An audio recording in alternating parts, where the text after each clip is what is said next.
Hi, this is Mark Newman, Chief Analyst at TM Forum, speaking to you from DTW 2026, and I'm here with Stephen from DigitalRoute and Jay from Sutherland, and we're talking about mediation and the evolution of mediation. We're also talking about a wonderful Catalyst program that Sutherland's been involved in leading. So, Stephen, if maybe I can just start with you, and DigitalRoute's obviously been in the mediation business for many, many years. But it's having like a renaissance because it's moving from being a billing, a billing function, which is actually core to the network. So can you walk us through the evolution of billing and where it's got to and where it's going? Yeah, absolutely. I mean, we started back in 2000 pretty much with billing mediation, and the perception has always been that mediation is billing mediation, and that is the role, that is the function. But in reality, mediation in itself has got multiple use cases. And over the years, we've seen obviously a majority of those being linked to revenues and revenue management with billing mediation. But we have, over the recent years, also been dabbling in certain operational use cases where the operators that have got our platform have recognized, oh, actually, maybe we could use this to do some of the data mediation for this use case in an operational case. And that's really coming into itself now, as we know, and as we've seen at the show.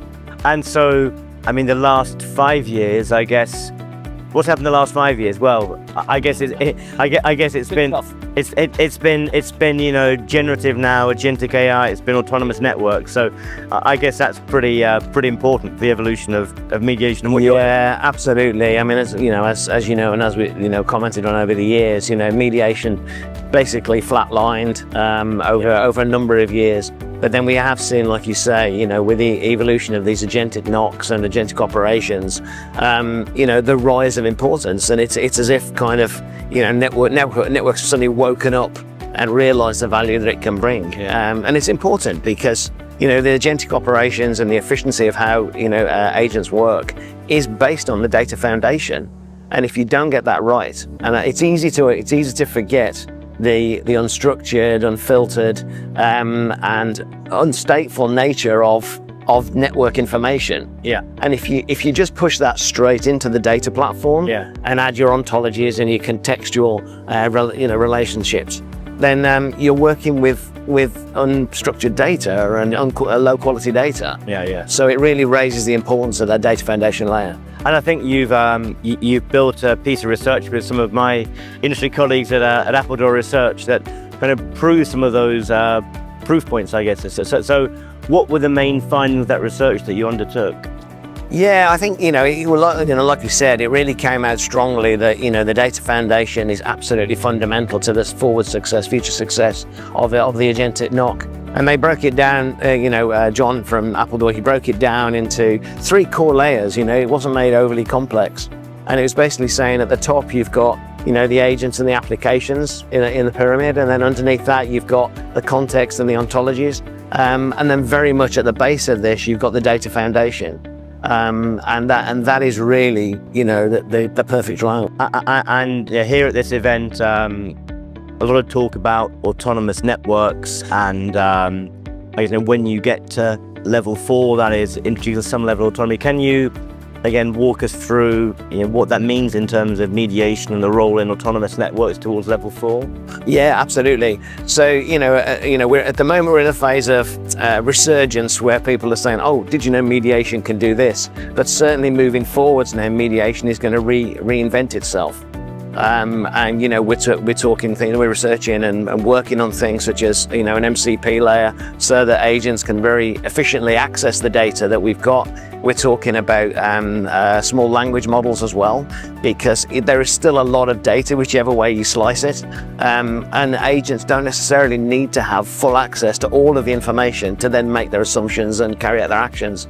So these small language models will be absolutely vital for the efficiency of the agentic operations. Right? And in terms of the story that you with your customers are telling about mediation, autonomous networks, I think most of the sort of the business, the ROI currently comes around cost efficiency gains. But actually, might be a revenue story. I think that's something that came out in the Appledore report. So is that how well evolved is that story, if you like? It's important. I mean, in the past, the mediation has focused on sending batch data so that bills can be carried out on a monthly basis or whatever it is. But now when you're talking about agentic operations and autonomous networks, you've got to be working on stateful data at any one time. So the need to capture all of the usage information from the network environments in an instant and then act upon that is vital. And that not only plays into operations, but it also means that operators can then start thinking about how they monetize their AI capabilities. And that's very much what we're seeing in the enterprise markets as well. Because we're serving, there's a big discussion at the moment about AI monetization for large corporates and enterprises as well. So Jay, if I can turn to you, Sutherland has been participating in one of the bigger actually catalyst programs around Agentic NOC. So those people who are not intimately aware of what's going on in the catalyst, can you walk us through the Agentic NOC catalyst? For sure. So an Agentic NOC, to begin with, it's an ecosystem of agents, but probably need to start with what is the NOC itself and why would you need an Agentic NOC? So the NOC is a network operations center. And for operators, that network operations center is the heartbeat. It sits right at the center. It's monitoring the network. It's making sure that the services that their customers rely upon are always up and always on. It's staffed by many technicians, analysts, and engineers that will monitor the network. They'll open tickets, they'll triage incidents, they'll do basic troubleshooting and some very in-depth troubleshooting. So there's a lot of functions and actions that are taken by a human in those events. The challenge is that today, and over the recent past, these networks are becoming really complex. So adding 5G and IoT services and container-based services, it becomes very complex. And then you add the additional scale that's being added. It's almost impossible to scale that workforce to be able to handle the thousands of events and alerts that are coming, to be able to take contextual actions to resolve those issues. So what an Agentic NOC does, it builds these agents that will really do the same thing that those NOC technicians and engineers were doing. So it will open trouble tickets. It will see the events, the alerts coming in. It'll triage, it will correlate, prioritize, categorize, it'll contextualize.